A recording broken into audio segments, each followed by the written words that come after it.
Security سخت ہو جائے گی. باہر نکلے، مدائن کے سارے حیوانات جو باہر گلیوں میں گھومتے تھے، جنہیں آپ ڈاگس کہتے ہیں، سارے کلبوں کو جمع کیا اور سارے کلب جمع کر کے آپ نے فرمایا کہ آج کے بعد سے تم سیکیورٹی کے ذمہ دار ہو. اس کا غلام سیکیورٹی کا کام کتوں سے لے لے، اسے کیا ضرورت ہے محکمے بنانی. صلوات پڑھے محمد و آل محمد. مگر یہ جملہ خطیبانہ ہے، یاد رکھیے گا. ہر ایک سسٹم کے اعتبار سے ضرورت پیش آتی ہے. جناب سلمان انتقال کر گئے، اور سلمان دنیا کے واحد انسان جنہوں نے پیغمبر سے پوچھا تھا میری موت کب آئے گی. واحد انسان ہے اس دنیا میں، اور اللہ کے رسول نے سلمان کو آپ کی موت کی ڈیٹ اور تاریخ یہ نہیں بتائی، لیکن علامت بتائی تھی کہ سلمان تمہاری موت اس دن قریب ہوگی جب تم اہل قبور کو سلام کرو اور اہل قبور میں سے تم کو سلام کا جواب دے دے. میں سوچتا ہوں اگر کوئی مسلمان ہوتا تو قبرستان جانا ہی چھوڑ دیتا. مسلمان ہونا اور ہے، سلمان ہونا اور ہے. سلمان قبرستان جاتے ہیں، اتنے بیمار پڑ گئے کہ لوگ انہیں چارپائی پہ پلنگ پہ اٹھا کے لے جاتے اور جا کے خاص طور سے سلام کرتے ہیں جواب دو تاکہ پیغمبر کی بات پہ موت قریب آ جائے. جب انتقال سفر کی 8 اتفاق دیکھیے آپ، سفر کی 8 تاریخ آیت اللہ العظمیٰ سید ابو القاسم خوئی کا انتقال. 8 تاریخ حضرت سلمان، اپنے زمانے کے سلمان سیرت مرجع تقلید آیت اللہ خوئی. تو جانتا ہے وہ جانتا ہے، جو نہیں جانتا وہ سرچ کر لے میں کیا بات کر رہا. تفصیل کا وقت نہیں ہے. سلمان کا انتقال ہو گیا. سلمان نے اپنے ساتھ رہنے والوں کو تاکید کی، خبردار کوئی ہاتھ نہ لگانا، مجھے غسل و کفن دینے میرے مولا خود چل کر آئیں گے. امام مدینے سے چلے مدائن کی طرف. نہ فلائٹ بک کروائی، نہ براق منگایا، نہ جہاز کے ذریعے پہنچے، نہ براق سے پہنچے، نہ بادل منگایا. اپنے سواری پہ سوار ہوئے، ادھر ایک قدم رکھا مدینے میں، سواری نے اگلا قدم مدائن میں تھا. فاصلہ سمٹ گیا. اس کے غلام فاصلہ سمیٹ لیتے ہوں تو امام کا مقام کیا ہوگا. تو اب یہ اللہ کے ولی جناب سلمان اور اللہ کے ولیوں کے سردار علی ابن ابی طالب علیہ السلام،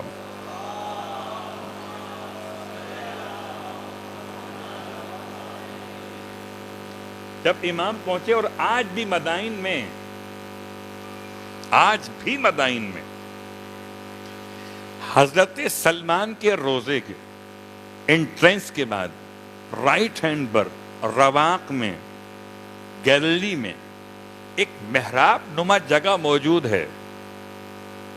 اس کے بارے میں لکھا ہوا ہے وہاں پر کہ یہ وہ مقام تھا کہ جہاں امیر المومنین نے تشریف لا کر سلمان کو غسل و کفن دیا تھا. جہاں تک میں نے مقامات زیارات کا مشاہدہ کیا، پوری دنیا میں صرف 2 افراد کے مقامات ایسے محفوظ ہیں کہ غسل و کفن کے مقام بھی محفوظ ہیں. یا بیت الشرف میں مولا کائنات علی ابن ابی طالب علیہ السلام کے اپنے بارے میں جہاں غسل و کفن دیا گیا، یا جناب سلمان کے بارے میں جہاں مولا کائنات نے جا کے غسل و کفن دیا. اللہ اکبر.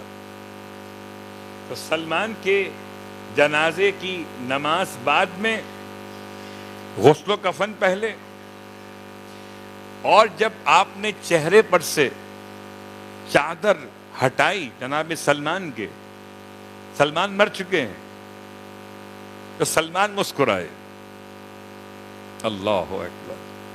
اور امام نے، اب اپنے الفاظ میں کہوں، انتقال کر ان کا ہو چکا سلمان کا، ان سے فرمایا کہ اللہ کے رسول کو سلام کہنا اور بتانا کہ امت نے کیا کیا ہے ان کے بعد. تو یہ سارے واقعات سفر کی 8 تاریخ. تو اگر آپ بھی بھول جائیں گے سلمان کو تو کون یاد رکھے گا؟ منا اہل البیت کی منزل پر آنے کے بعد تو اہل بیت کے چاہنے والوں کی ذمہ داری بن گئی. لوگ عراق چلے جاتے، لاکھوں روپے خرچ کر کے مدائن کے پاس سے نکل جاتے. یہ وقت نہیں ہے. صلوات پڑھیں محمد و آل محمد پر.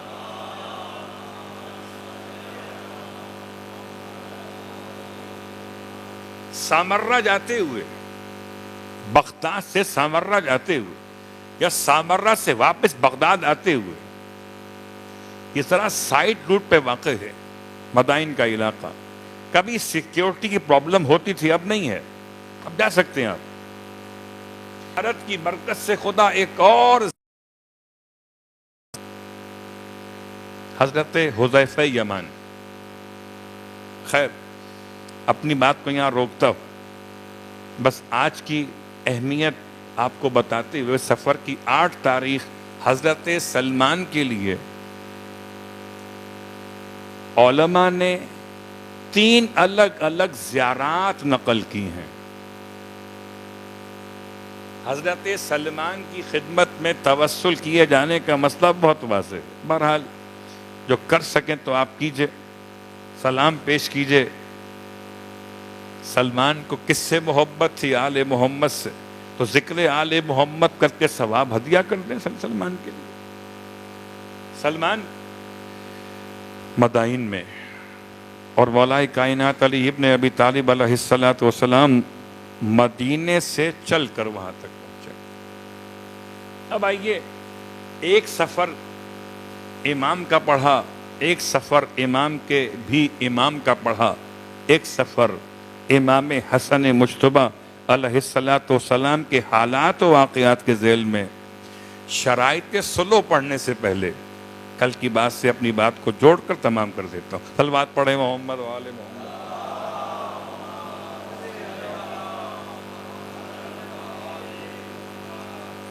کل بات وہاں تک پہنچی تھی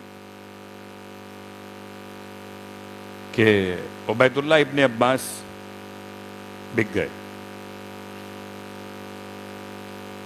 کتنے میں بکے؟ 10 لاکھ. 5 لاکھ نیٹ پیمنٹ تھی، 5 لاکھ لیٹ پیمنٹ تھی. اور حاکم شام نے سرداری کا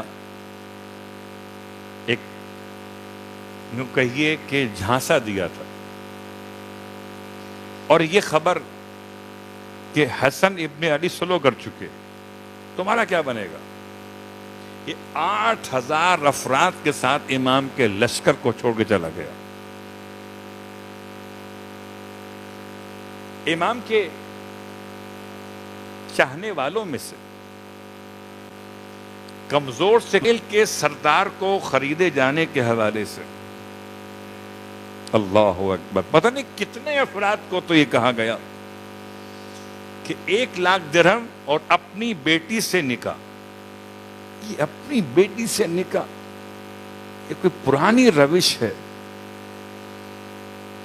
کہ اپنی بیٹی دے کر کسی کو اپنے قابو میں کرنے کا طریقہ کیا کہوں میں اس کو. اللہ اکبر.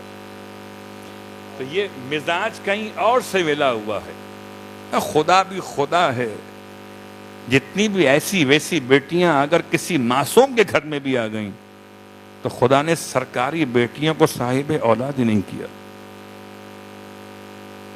بیوی تو بنا سکتے ہو مگر ماں. صلوات پڑھیں محمد و آل محمد.